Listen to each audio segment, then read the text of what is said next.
नाम है हरिया, मैं काम करता हूँ बहुत बढ़िया, खाता हूँ खाना और रोज गाता हूँ गाना। अरे यार, आज तो बहुत देर हो गई।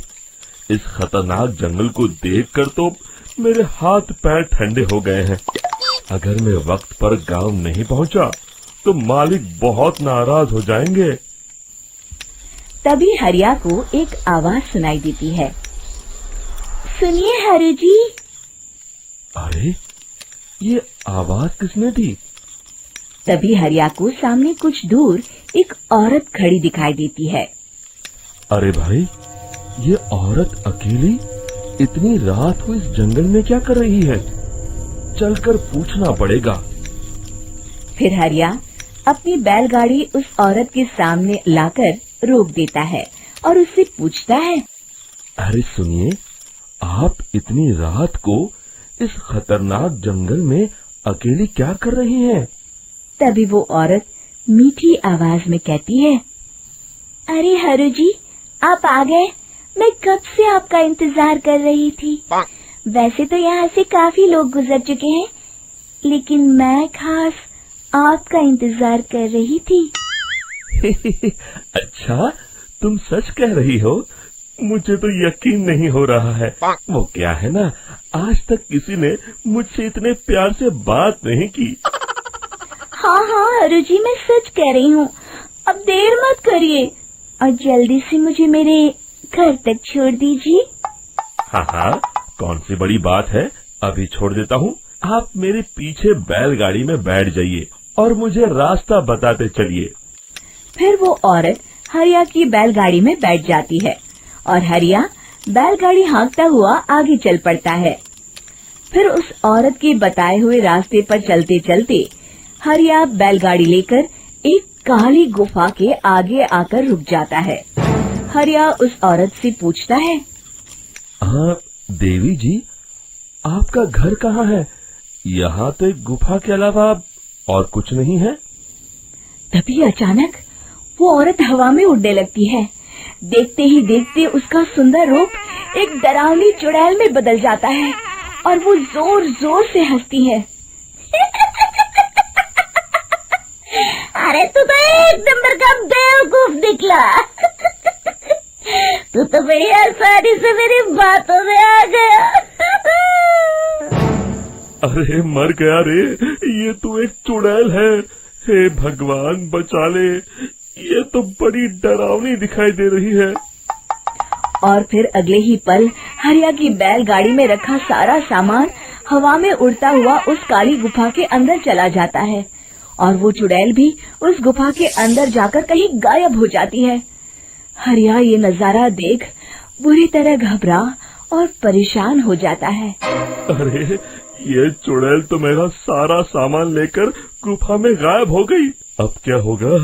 अगर मैं गांव खाली हाथ गया तो मालिक मेरी अच्छी खबर लेंगे। मेरी इस बात का कोई यकीन भी नहीं करेगा। फिर आखिर वही हुआ। हरिया के मालिक चंपक सेठ को हरिया की किसी भी बात पर रत्ती भर भी यकीन नहीं हुआ। चंपक सेठ को लगा हरिया झूठ बोल रहा है और उसने ही लालच में आकर सारा सामान हड़प कर लिया है। फिर हरिया को बेईमान समझकर चंपक सेठ उसे काम से निकाल देता है।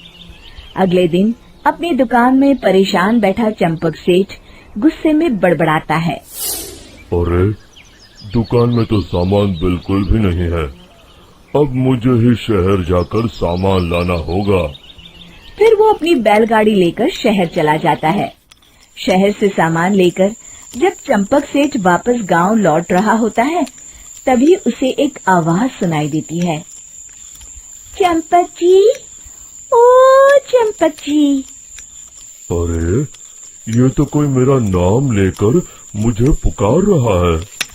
फिर उस रास्ते में वही औरत खड़ी दिखाई देती है। फिर क्या था, हरिया की तरह चंपक सेठ भी उस औरत के पास अपनी बैलगाड़ी लेकर जाता है और वो भी उसकी चिकनी चुपड़ी बातों के मुंह जाल में फंस जाता है। फिर चुड़ैल उसे भी अपनी गुफा तक ले जाती है और उसका सारा सामान लेकर गुफा में गायब हो जाती है। बेचारा चंपक सेठ लाचार होकर खाली हाथ गांव लौट आता है। फिर ये उस जंगल में रोज की बात हो जाती है। जो कोई भी शहर से कुछ लेकर गांव की तरफ लौटता, वो चुड़ैल उसे बेवकूफ बनाकर उसका सारा सामान लेकर गुफा में गायब हो जाती। एक दिन हरिया एक लकड़हारे को उसी जंगल की तरफ जाते हुए देखता है। फिर हरिया उसे रोकते हुए कहता है, अरे भाई, क्यों अपनी मौत को दावत दे रहे हो? मेरी बात मानो, आगे जंगल में मत जाओ, वहाँ एक बड़ी भयानक चुड़ैल रहती है। लकड़हारा हरिया की बातों को नजरअंदाज करते हुए कहता है, अरे भाई, मुझे पहले ही बहुत देर हो चुकी है, मुझे जाने दो भाई। शाम तक लकड़ियाँ काट कर शहर के बाजार में बेचना है। तुम अपनी ये कहानी किसी फुर्सत में बैठे इंसान को सुनाओ, मैं तो चला। इतना कहकर लकड़हारा वहाँ से आगे जंगल की तरफ चला जाता है। फिर अगले दिन गांव के मुखिया के घर के बाहर बहुत सारे लोग जमा हो जाते हैं। तभी हाथ में कुल्हाड़ी लिए खड़ा लकड़हारा कहता है, अरे मुखिया जी, अब आप ही हमें बचाइए उस जंगल वाली चुड़ैल से। हमारा सारा काम तो शहर से ही होता है। अरे मुखिया जी, उस चुड़ैल की वजह से तो मैं पूरी तरह बर्बाद हो गया हूँ। हम सबको मिलकर उस चुड़ैल का कोई इलाज करना पड़ेगा। तभी भीड़ में खड़ा वीरा कहता है, आप लोग चिंता मत करिए, कल से वो चुड़ैल किसी को नहीं लूट पाएगी। मेरे पास एक बहुत अच्छी तरकीब है। तभी चंपक सेठ उसका मजाक उड़ाते हुए कहता है, अरे तेरा नाम वीरा है तो क्या हुआ? तूने अभी उस चुड़ैल को देखा नहीं है? जाकर अपना काम कर, बड़ा आया। तब मुखिया जी कहते हैं, नहीं चंपक सेठ, मुझे लगता है हमें इस लड़के को एक मौका देना चाहिए। फिर सभी गांव वाले मुखिया जी की बातों से सहमत हो जाते हैं और वीरा शाम को एक बैलगाड़ी में कुछ सामान लादकर उस जंगल की ओर चल देता है। वीरा, ओ वीरा, कहाँ जा रहा है? तभी वीरा मुड़ के देखता है, वही चुड़ैल एक औरत के रूप में खड़ी है। अरे बहन जी, मैं आपको ही ढूंढ रहा था। देखिए, मैं आपके लिए क्या लाया हूँ। हैं? अरे वाह, तो खुद मेरे लिए इतना सामान लाया है। तू ही अकेला गांव में समझदार है। जरा देखो, मैं भी खोल के, बड़े भूख लगी है।